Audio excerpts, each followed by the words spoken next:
Hello बच्चों, कैसे हो आप सब। उम्मीद करता हूँ बहुत अच्छे से होंगे। आपके सामने मैं फिर से एक बार ट्रिग्नोमेट्री के सीरीज को आगे बढ़ाते हुए, हमने प्रीवियस वीडियो में देखा था कि 8 चैप्टर जो था आपका ट्रिग्नोमेट्री रेशियो पूरा हो चुका है।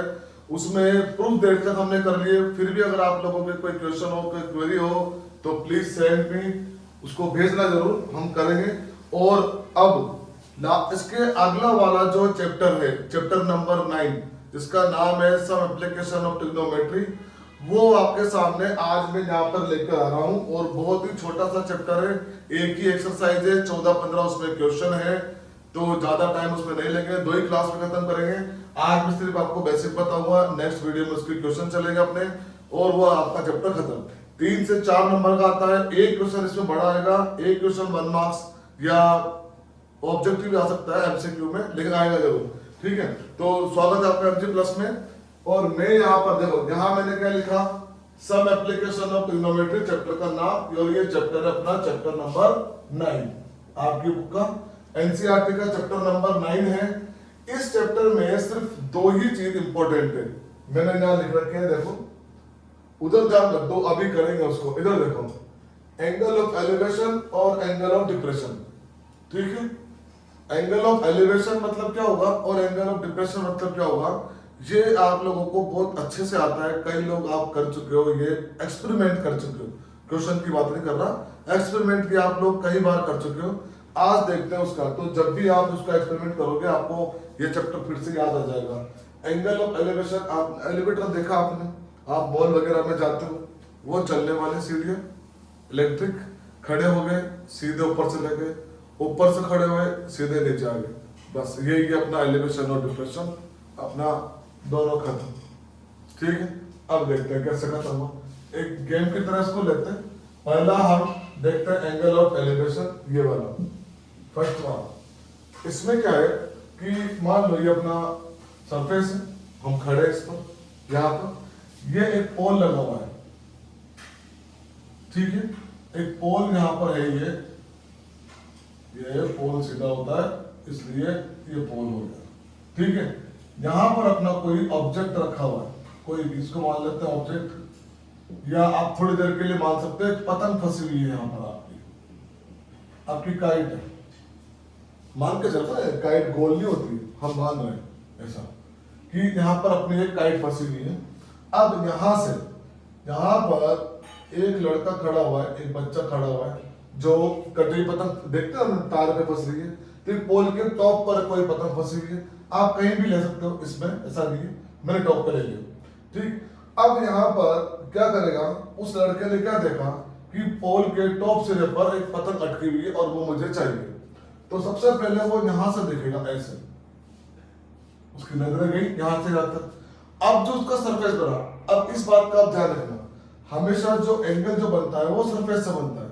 यहाँ वो खड़ा था, लेकिन उसका जो आई कांटेक्ट हुआ, ये अपने क्या हुआ, लाइन ऑफ साइट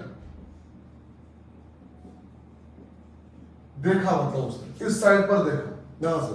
लेकिन अब जो उसका फेस ये बना, सरफेस वो ये बना यहां से, ये तो यहां पर अपनी बनी, इसको हम बोल सकते हैं हॉरिजॉन्टल लाइन, हॉरिजॉन्टल लाइन। इसका मतलब बेस। बेसिकली आपको बता दूं, ये जो पूरा चैप्टर है जिसमें 14-15 क्वेश्चन है, सिर्फ एक ही ट्राइंगल पर है, जो कि ट्रिग्नोमेट्री में होता है, कौन सा आपको पता है, right angle triangle. Right angle triangle पर है, इसमें याद क्या क्या रखना है आपको, ये वाली चीज, ये पाकिस्तान भूखा प्यासा और हिंदुस्तान हरा भरा, ये चीजें आपको याद रखनी है। इसमें याद करने वाली चीज बता रहा हूं, ये अपना जो फर्स्ट वाला होता है, फर्स्ट लाइन इसको शो करती है साइन को, सेकंड वाला किसको, कोस को, थर्ड वाला किसको, टेन को। बस 3 ही बोध है, 3 से काम चल जाता है इसमें। क्यों? क्योंकि इसमें 2-2 अपने को ट्रिग्नोमेट्री रेशियो 3 होते हैं टोटल, पीबीएच अपने को 2-2 इसमें काम आते हैं और दोनों से काम चल जाता है। अगर ये उल्टा आता है तो भी हम टेन पे ले सकते हैं, एच भी आता है तो भी हम कोस पे ले सकते हैं, और एच भी आता है तो भी हम साइन पे ले सकते हैं। तो ये 3 से अपना काम चल जाएगा, अपना क्वेश्चन राइट हो जाएगा। और क्या चाहिए यहाँ पर। अब ये जो एंगल बना इस बच्चे की आंख से सीधा ऊपर की तरफ बना, तो यही होता है अपना एंगल ऑफ एलिवेशन। मतलब हम जब मॉल जा रहे हैं, जो जाते हैं तो सिंपल सी बात है ऊपर ही चढ़ते हैं, तो ऊपर जब चढ़ रहे हैं तो हमने ऊपर की तरफ देखा, हमारी जो नजरें होती है ऊपर की तरफ, हम जा रहे हैं ऊपर की तरफ, तो हम कौन सा एंगल बना रहे हैं, एंगल ऑफ एलिवेशन, एलिवेटर पे चल रहे हैं तो एंगल ऑफ एलिवेशन हम बना दिए यहाँ पर। ठीक है, यहाँ पर कोई ऑब्जेक्ट होता है जो भी आपका रहेगा, वो ऑब्जेक्ट यहाँ हम एक काइट को लेकर चल रहे थे तो यहाँ पर ही ऑब्जेक्ट हो गया। ठीक है, ये तो था एंगल ऑफ एलिवेशन, ज्यादा कुछ नहीं। जब क्वेश्चन आएगा तो आपको ऑटोमेटिक समझ में आ जाएगा। ये जैसे इस पोल की हाइट होती है, ये हम इसको बेस पे ले सकते हैं। अब यहाँ पर जो हाइट होगी उसे हम क्या लेके चलेंगे, परपेंडिकुलर, क्योंकि हमारे हाइट से मतलब नहीं है, हमें तो बस पी बी एच आता है, वही हमारे लिए जो हाइट होगी वो पी हो जाएगी, और जो बी है जो बेस तो है इसे यहाँ पर। ठीक है, और ये लाइन अपनी क्या हो जाती है, एच, हाइपोटेनस, बस, क्योंकि साइन कोस टेन इसमें क्या आएगा, यही कुछ आता है, यही कुछ अपने को लेना है, क्वेश्चन सही करना है। जो अपना सेकंड वाला है एंगल ऑफ डिप्रेशन, अब आप बताओ जब किसी बच्चे के एग्जाम में कम नंबर आते हैं तो क्या करता है, मुंह लटका लेता है, नीचे की तरफ मुंह लटकाया, नीचे की तरफ देखा, इसका मतलब क्या हुआ कि एंगल ऑफ डिप्रेशन जो बनेगा वो बनेगा नीचे की तरफ। अब क्या होगा, अब यही वाला बच्चा यहां पर पोल पे आके बैठ गया, ये आके बैठे हैं, ठीक है। अब जब ये ऊपर देख रहा था तो उसको पतंग दिखी थी, जब ये पोल पे चढ़ा तो इसको यहां पर 10 रुपए का कॉइन दिखा हुआ मिला ऊपर से। जब ये ऊपर था तो उसको क्या दिखा, 10 रुपए का कॉइन। अब 10 रुपए का कॉइन से क्या होगा कि भाई एक पतंग तो अपने यहां से ले ली, एक 10 का और मिल गया, एक और ले तो हो गई, दो पतंग अपने पास, अपना काम हो गया मस्त। लेकिन अब हम यहां पर देखेंगे, जब ये लड़का यहां से देखेगा तो उसका आई साइड कैसे जाएगी, ये बिल्कुल नीचे की तरफ गई। तो अब ये जो बनेगा, इसका जो हॉरिजॉन्टल लाइन बनेगी वो कैसे बनेगी, ये वाली। एंगल जो बनेगा वो बनेगा यहां पर, बना एंगल। लेकिन आप लोगों को पता है जब दो लाइन पैरेलल होती है, ये हम पढ़ चुके हैं लाइंस एंगल्स में, जब दो लाइन पैरेलल होती है और ये ट्रांसवर्सल लाइन है तो ये जो एंगल होता है ये क्या होता है, इक्वल। तो आप यहाँ लिखो या यहाँ, बात है कि यहाँ वाला अपना वाला फायदे वाला है, यहाँ वाले से ज्यादा बनेगी, मतलब उधर जब कुछ बनेगा तो आएगा, यहां से काम चल जाएगा। तो ये जब नीचे की तरफ देखेगा तो ये हो जाएगी अपनी लाइन ऑफ साइट, ठीक है। और ये एंगल जो बना, अब यहाँ पे क्या आएगा, बेस आ गया, हॉरिजॉन्टल लाइन, ये बेस, और ये क्या हो जाएगा, परपेंडिकुलर, ये अपना हाइपोटेनस है इसे, और ये क्या बन गया, एंगल ऑफ, ये बन गया एंगल ऑफ डिप्रेशन, ठीक है। यहां पर हमने क्या देखा था, जो काइट थी ऑब्जेक्ट, यहां पर ये ऑब्जेक्ट है, नीचे की तरफ देखा ये ऑब्जेक्ट है, बस ये दो चीज अपने को देखनी है इस पूरे चैप्टर में। ये चीजें बार बार आएगी। यहां पर क्या था, ऊपर की तरफ देखेंगे तो एंगल ऑफ एलिवेशन, और जब नीचे की तरफ देखेंगे तो एंगल ऑफ डिप्रेशन। बस एंगल दोनों का सेम रहेगा, या फिर आप ऐसा क्यों बोल सकते हो कि एंगल ऑफ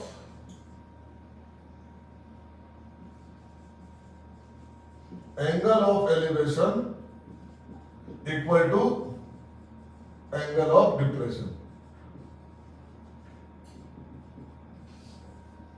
ये इक्वल रहता है हमेशा, चाहे ऊपर। अभी मैंने आपको बताया ना कि यहाँ पे क्या बताया मैंने, जैसे यहाँ पे ले लो थीटा एंगल बन गया, यहाँ क्या बताया कि ऊपर से एंगल बनेगा लेकिन वो और ये एंगल दोनों क्या होंगे, इक्वल। हम क्या बोल सकते हैं, अल्टरनेट इंटीरियर एंगल होता ही है, लेकिन हमें उससे मतलब नहीं है, हमें तो अपने एंगल से मतलब है, अपना एंगल सेम रहेगा। जैसे अगर यहाँ से इसकी आई साइड 40 डिग्री का 45 डिग्री का एंगल बनाती है तो फिर यहाँ पे क्या बनेगा 45, यहाँ 60 बनाती है तो यहाँ पे क्या बनाएगा 60। कहने का मतलब ये कि एंगल दोनों के इक्वल रहेंगे, ठीक है। आई बात समझ लो, नीचे से ऊपर देखा तो एलिवेशन, ऊपर से नीचे देखा तो डिप्रेशन, इन दोनों का ज्यादा कोई खास मतलब नहीं है, बस ये आपको समझाने के लिए था। एंगल हमेशा सेम रहेंगे, ऊपर से लो चाहे नीचे से लो, एंगल बिल्कुल सेम, ठीक है। अब मैं इसको करता हूँ रफ, और इसके बेस पर करता हूँ क्वेश्चन। ये मैंने यहाँ पहले से लिख दी, ज्यादा टाइम खराब नहीं हो।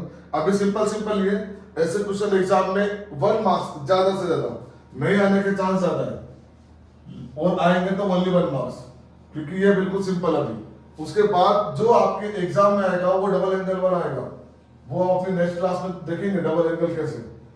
ये अपना हो गया, अब हम करते हैं इस पे क्वेश्चन कि कैसे कैसे क्वेश्चन आते हैं देखना। अरे बिल्कुल सिंपल, यहां से अगर आप बात समझ गए तो चाहे डबल आए या ट्रिपल आए कुछ भी नहीं होगा, कुछ अच्छा ही आंसर। इसमें क्या होगा, एक दिख रहा है एंगल, जो 3 नंबर का या 4 नंबर का क्वेश्चन आएगा, 3 मार्क्स का जो क्वेश्चन आता है उसमें डबल एंगल आते हैं दोनों साइड पर, और हमें एक क्वेश्चन को ये मान के चलो 2 बार करना पड़ता है, उसका आंसर हमें लाना होता है, वो आएगा 3 मार्क्स में। और इस टाइप का अगर सिंपल सा क्वेश्चन आता है तो वो आएगा 1 मार्क्स में। तो पहले 1 का पूरा करते हैं, फिर चलते हैं 3 पर। देखो यहाँ पर मैंने एक ट्रायंगल बना रखा है, दिख रहा है सबको, ध्यान से देखना। एबीसी ट्रायंगल है जिसमें, या ऐसे मान के चलो इस ट्रायंगल को भी एक समझते हैं एक चीज से कि ये है अपनी धरातल, अपनी जमीन, ठीक है। ये एक पोल इसने लगा दिया और इस पोल से यहाँ पर एक खूंटा गाड़ कर, खूंटा समझते हो ना, ये टेंट देखा, वो खूंटा गाड़ दिया, यहाँ पर उसने बांध दिया रस्सी, मोटी सी रस्सी बांधी, ठीक। अब हमसे बोला गया कि जो रस्सी बांधी, जो अपनी स्ट्रिंग यहाँ पर बांधी है वो है 100 मीटर की, तो हमें उस पोल की हाइट बतानी है, और जो एंगल बना वो बना अपना 60 डिग्री। अब यहाँ पर ना एंगल का नाम आप कुछ भी लो, एंगल ऑफ एलिवेशन लो या एंगल ऑफ डिप्रेशन लो, सेम ही रहेगा बिल्कुल, क्योंकि यहाँ से चलेंगे, जो एंगल यहाँ रहेगा वो यहाँ रहेगा, ठीक। हमारा जो मेन टारगेट है वो क्या है, पोल की हाइट निकालना। अपने पास गिवन क्या है, रस्सी की लेंथ 100 मीटर। अब आते हैं इस पर, इसलिए मैंने इसको साफ नहीं किया। अब इस पर आता है, राइट एंगल ट्रायंगल में ये क्या होता है, P, और ये क्या होता है, H। अब आपको ये चीज ध्यान रखना है कि इस वाले 1 नंबर में हो या 3 नंबर में, वो एक चीज देगा, एक छोड़ेगा। एक चीज क्या दिया उसने, हाइपोटेनस दे दिया, P छोड़ दिया। अब हम लोग को ये देखना है कि इन तीनों में से ये दोनों चीज किस में आती है, P और H किस में आ रहा है, P और H ये आ रहा है, किसमें आ रहा है, साइन में। अब ऐसा क्यों, क्योंकि यहाँ पर एंगल आ रहा है 60। अब हमें किसी ना किसी, और अपने चैप्टर का नाम क्या है, ट्रिग्नोमेट्रिक एप्लीकेशन ऑफ ट्रिग्नोमेट्री। अब ट्रिग्नोमेट्रिक क्वेश्चन है तो साइन कोस टेन तो आने ही, ठीक। अब ये जो 60 डिग्री का है एंगल, वो इन तीनों में से किसी एक के साथ लेना है। तो अब लेना कैसे है, कैसे लेना है कि अपने पास एक तो उसने पूछा है P, हाइपोटेनस ये परपेंडिकुलर पूछा, हाइट तो P अपने से पूछा, और H उसने दे रखा है, एक पूछा एक दे रखा है, मतलब हमें एक ऐसा रेशियो लेना है जिसमें P और H दोनों आ जाए। तो साफ साफ दिख रहा है 3 का है, अच्छा सा बड़े B और H आता था तो कोस ले लेते, P और B आता था 10। अब इसमें से देखेंगे तो यहाँ पर P और H आ रहा है, तो हम यहाँ सीधा सीधा सिंपल क्या रखेंगे, जो अपने सिंपल से गणित थीटा दे रखा है 60। अब पता लग गया P और H किसमें आता है, साइन में। तो इस 60 को भाई जोड़ दो साइन के साथ, साइन के साथ जोड़ दिया, आ गया 60। अब साइन क्या होता है बेसिकली, ये रहा साइन, ये आपके सामने क्या होता है, P अपॉन H। साइन 60 की वैल्यू ये पता होनी चाहिए, इसीलिए पहले प्रीवियस चैप्टर पढ़ाया जाता है ताकि वो टेबल आपको याद हो जाए। एक निकाल लो, अगर याद भी करनी हो तो साइन से काम चल जाता है तीनों का। अगर साइन की आती है तो साइन का उल्टा कोस होता है और इन दोनों का डिवाइडेशन टेन होता है।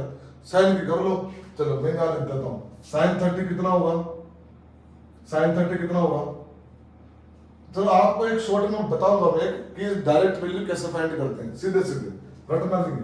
साइन 30 क्या होता है, 1/2। साइन 45 क्या होता है, 1/√2। साइन 60 क्या होता है, √2/√3/2। ठीक है, साइन 90 0। ठीक, तो यहाँ पे 3 से काम चलेगा इसमें, क्योंकि इसमें 90 नहीं आएगा, जिसका 0 होगा वो कैसा आएगा, एंगल बन रहा है ना, एंगल की वैल्यू 0 हो ही नहीं सकती, तो इन तीनों में से एक ना एक आएगा। अब यहाँ पर हमने साइन 60 लिया, तो यहाँ साइन 60 की वैल्यू क्या होगी, √3/2। P क्या है, यहाँ हाइट है, वो हमें फाइंड कर लिए, तो इसको h छोड़ दिया, है ना। हाँ, ये h हाइट वाला h है, और ये कैपिटल जो है वो हाइपोटेनस। तो यहाँ पर जो हाइपोटेनस था वो कितना था, 100। बस हो गया खत्म, अब तो सोल्व करना है बस। इसको कर दो क्रॉस मल्टीप्लाई, तो h इक्वल टू 100 जब ऊपर गया तो यहाँ आ गया मल्टीप्लाई बाय 100 डिवाइड बाय 2। देखना ध्यान से बिल्कुल, यहाँ से सीधा ये कटा कितनी बार, 50 बार। तो हाइट जो आएगी वो कितनी आएगी, 50√3 और मीटर में था। ये आपकी हाइट आएगी, कितना सिंपल था। तो हाइट ऑफ पोल कितना आ गया 50√3। था ना इजी, क्योंकि सिंपल था क्वेश्चन। दूसरा वाला देखो, ये देखते थीटा के साथ क्या लिया साइन। साइन ही क्यों लिया, क्योंकि इसमें पी और एच की बात हो रही थी। पी पूछा था, एच गिवन था, इसलिए साइन लिया। साइन 60 की वैल्यू पुट करी √3/2, और यहाँ पर साइन क्या होता है p/h, p की जगह रख दिया h और हाइट दे रखी है ये हाइपोटेन्यूज 100। क्रॉस मल्टीप्लाई किया, ऊपर चला गया, 102 से 100 कटा 50 टैक और 50√3 आंसर। सिंपल था। अब यहां पर सेकंड नंबर, ठीक है।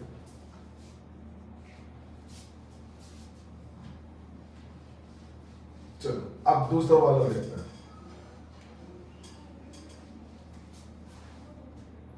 दूसरा वाला क्या अपने पास, ये अपना ट्रायंगल है दूसरा वाला, इसमें हाइट गिवन है 10√3, A B C, angle given है, इसमें भी 60 है, ठीक है। अच्छा 60 हो गई ज्यादा, कोई बात नहीं, इसको तो 60 ले देते हैं, इसको चेंज कर देते हैं यहाँ पर, इसको यहाँ पर 30 कर देते हैं, ठीक है। कोई बात नहीं, एंगल कोई सा भी है, ठीक, कोई सा भी एंगल है। यहाँ पर अपने को बस एक ही रूल लगाना है, यहाँ पर हो गया अपना। तो ये हमें x, अब ये क्या चीज है, ये है बेस b, ये क्या चीज है, ये है परपेंडिकुलर हाइट। एंगल दे रखा है थीटा, वही पहले वाली बात, क्या दे रखा है p, क्या पूछा है b, p और b किस में आता है, देखो आया पकड़ा है, पकड़ा 10 को, क्योंकि p और b इसमें आ रहा है। अब जो 60 है वो किसके साथ लेंगे, 10 के साथ, 10 के साथ ले लिया, तो यहाँ पर अपना जो एंगल था वो कितना था 60, और अब हमने क्या किया 10 60, 10 होता है अपना p/b, वो सामने रहा, p/p आ गया, 10 60 ले लिया हमने। यहाँ पे देखो, अब 10 60 की वैल्यू क्या होती है, √3 होती है, तो 10 60 की वैल्यू होगी √3। अब यहां से देखो p कितना है 10√3 और b कितना है x, ठीक है। देख सो क्या, अब क्या करना, क्या है, इसको क्रॉस मल्टीप्लाई कर दो, x को इधर मल्टीप्लाई किया तो इधर x ही बचा, और √3 जो है वो आ गया नीचे। यहां देख सकते हो √3 से √3 कटा और x इक्वल कितना आ गया 10। कितना सिंपल था, सेम वही प्रोसेस, चेंज नहीं करना, सेम डांस करना, कोई भी चले। देखो p/b था, क्या था, यहाँ पर अपने को परपेंडिकुलर दे रखा था, बेस पूछा था, p और b किस में आता है सर 10 में आता है, 10 में आता है तो थीटा के साथ जो 60 था 10 में लगा दिया, 10 होता है p/b, t की जगह लिख दिया 10√3 और b की जगह लिख दिया x, ये गया नीचे, ये आ गया इधर, x इक्वल टू क्या हो गया 10√3/√3 कट हुआ 10 मीटर। आया, आई बात समझ में। थर्ड वाला देखते हैं इस बार। थर्ड वाले में चेंज क्या किया मैंने, थर्ड वाले में चेंज क्या किया देखना। थर्ड वाले में मैंने एंगल पूछ लिया, इस बार एंगल पूछ लिया, ऊपर के दोनों में एंगल गिवन था, इसमें एंगल पूछ लिया, इस तरह का आ जाता है कई बार, इसलिए इसको भी ले लिया, ये एंगल पूछ लिया, इसकी वैल्यू दे रखी है √3x और ये हो गया x। बात हुई है, मैंने आपसे पहले भी कहा था इस चैप्टर में 90% वेटेज इस 10 का ही रहेगा, 90% वेटेज 10 का ही रहेगा। इसकी तीनों वैल्यू बहुत अच्छे से याद कर लेना। इसकी √30 की वैल्यू कितनी होती है, 1030 होता है 1/√3, 1045 होता है 1 और 1060 होता है, अभी थोड़ी देर पहले किया था आपने √3, 1/√3 याद करने की ट्रिक बताऊं, 10 जो 30 है वो 1/√3, अब इन दोनों को अलग अलग करो, 1 को यहाँ चिपका दो, √3 को यहाँ चिपका दो, कितना 45 आ गया 1 और 60 आ गया √3, क्लियर। अब याद रखो, यहाँ हमसे थीटा ही पूछ लिया कि एंगल बताओ, जो हाइट है जो परपेंडिकुलर है वो अपने को दे रखा है x, और जो अपना बेस है वो दे रखा है √3x। वही बात आ गई सेम, p और b, आई p और b किस में आता है सर 10 में आता है, 10 को ले लो, यहाँ पर थीटा तो है ही नहीं अपने पास, तो सीधे ले लेते टेन थीटा, क्या होता है P अपॉन B। अब ये हो गया टेन थीटा, P कितना अपने पास x और B कितना √3x हो गया, ये x कट हो गया कट।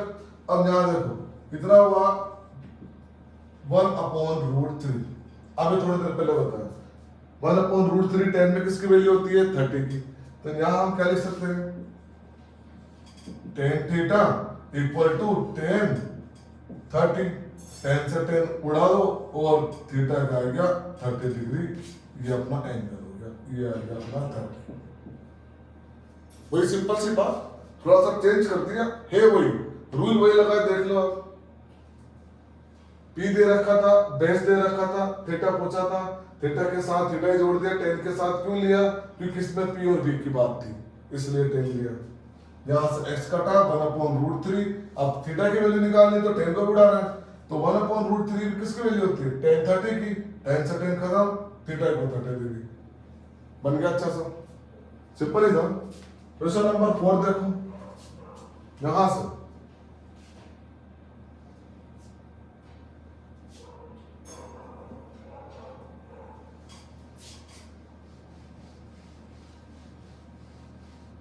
क्वेश्चन नंबर 4, इस बार बेस दिए, यहां पर थीटा क्या है 4 नंबर में, थीटा इस बार हमने 30 ले लिया और ये अपना एंगल बन गया ये वाला, ये हो गया अपना 30 डिग्री, ये 15 मीटर और ये हमसे पूछा।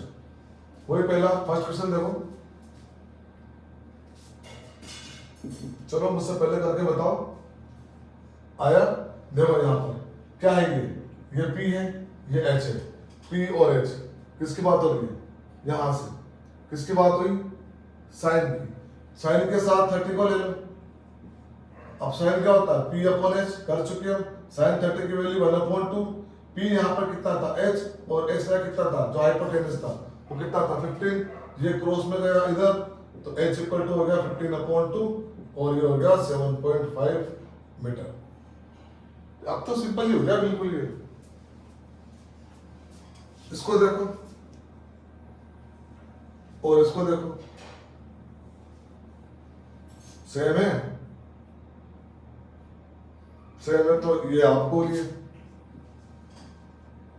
करो इसका होमवर्क, बताओ मुझे कमेंट में क्या आंसर आएगा। ठीक, तो यहां पर हमने देखा कि एंगल ऑफ एलिवेशन और एंगल ऑफ डिप्रेशन करके उसके बाद हमने देखा छोटे छोटे जो क्वेश्चन थे 1 मार्क्स। अगर ये आपको समझ में आ गया तो 1 मार्क्स आपका पक्का है। नेक्स्ट वीडियो जो मैं लेके आऊंगा वो आपको 15 क्वेश्चन में से 4-5 क्वेश्चन, और अगर आपको कोई स्पेशल क्वेश्चन बनता है इस चैप्टर के लिए तो आप वो मुझे कमेंट करके बता सकते हो, बुक सबके पास है। ठीक है, थैंक यू वेरी मच बच्चों।